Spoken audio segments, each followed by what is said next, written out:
Bonjour à tous et bienvenue dans un nouvel épisode de Passer à l'acte le MAG. Aujourd'hui, je suis quasiment en Italie, en tout cas pas très loin. Je suis à Montgenèvre. C'est une station des Hautes-Alpes et j'ai rendez-vous avec maître Caroline Bonaguilar sur le front de neige, juste en dessous. Et aujourd'hui, on va parler de la famille recomposée et de la protection du couple dans la famille recomposée. Alors suivez-moi, on est parti.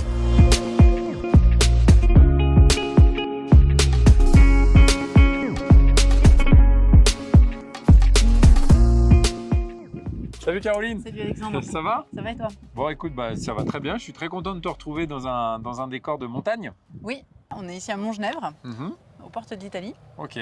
Voilà, et l'Italie c'est par où? C'est par là? Pardon, Ah, c'est juste là, Ouais. Bon, on ira visiter l'Italie un peu plus tard. En attendant, on va reparler de la famille recomposée. Oui. Et puis de la protection du couple dans la famille recomposée. C'est Et ça. puis ce que je te propose, c'est qu'on aille décrypter tout ça au cœur de la station. Allez. Allez, on y est va. parti.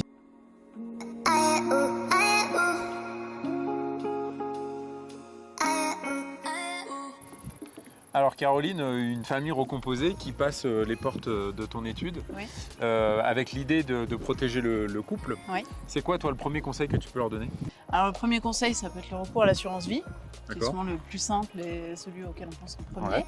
Donc l'assurance vie, c'est un contrat aléatoire où en fait l'assureur va s'engager en contrepartie du versement des primes D'accord. à verser un capital à un bénéficiaire qui sera désigné par le souscripteur. D'accord. Et l'avantage de l'assurance vie, il est double, c'est que d'une part, un régime fiscal de faveur, particulièrement si les primes ont été versées avant 70 ans. D'accord. Et l'autre avantage, c'est que ce capital qui est versé au bénéficiaire, donc par exemple le beau-parent survivant, n'est pas pris en compte dans le calcul de la réserve héréditaire des enfants du D'accord. défunt.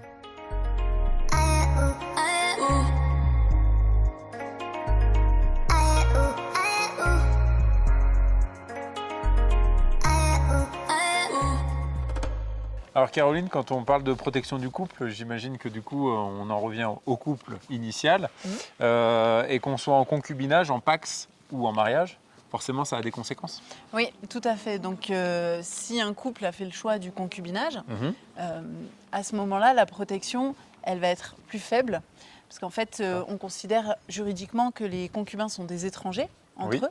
Donc ils vont pouvoir se transmettre des biens par testament. Oui. Mais le problème, c'est au niveau de la fiscalité qui va être très lourde vu qu'il y aura un impôt de 60% sur la valeur des biens transmis. S'ils ont fait le choix du Pacs, la protection est meilleure parce que là aussi, ils sont considérés comme des étrangers juridiquement. Ils ne sont pas héritiers l'un de l'autre.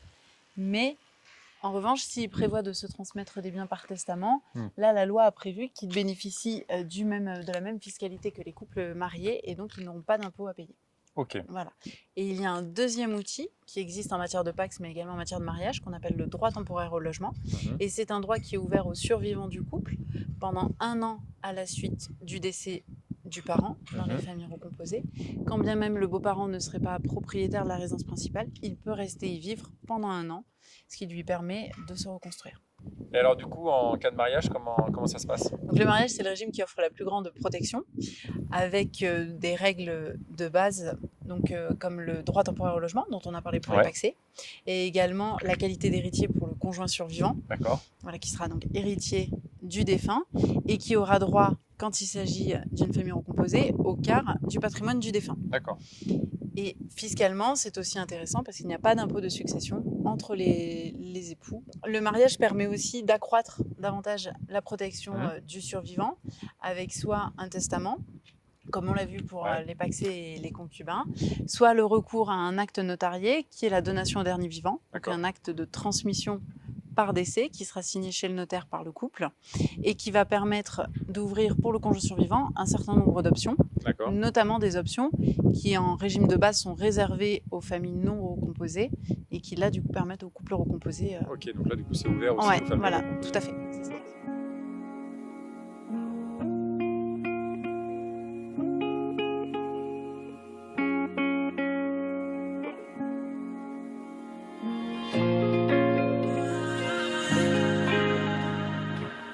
Caroline, si je comprends bien, c'est le mariage qui offre le plus de protection?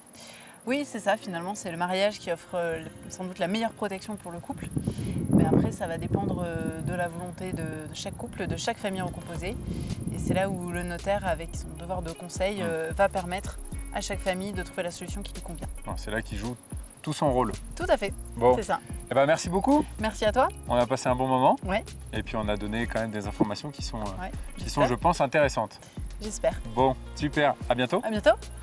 Et ben, quant à nous, on se dit aussi à bientôt pour un nouvel épisode. Et puis en attendant, vous avez déjà pas mal d'informations sur le site passeralacte.com. Allez, ciao.